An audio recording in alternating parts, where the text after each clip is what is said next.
we've talked about doing these micro commits multiple times an hour, and that each commit is kind of a very small atomic change, and intentionally leaving the state of the system in a better improved state and still green. One of the things that we embraced was, and I didn't know about this until I started working with Tim, but using this technique called conventional commits.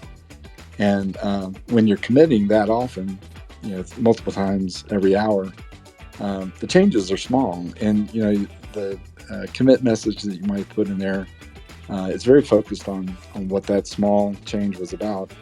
But the conventional commit adds, some little prefix messaging. And there's a link in the article to more detail about that. But the reason for doing those commits were usually either it was a fix to a bug that we had discovered, or it was feature work, or it could have been a refactoring step or something.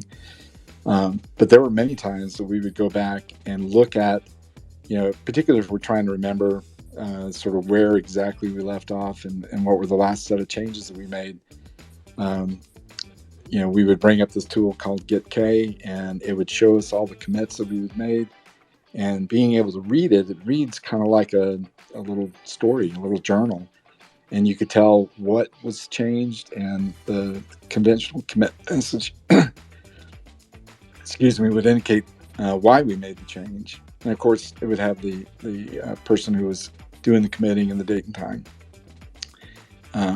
So anyway, that was another great way to externalize very naturally as we were just doing our work.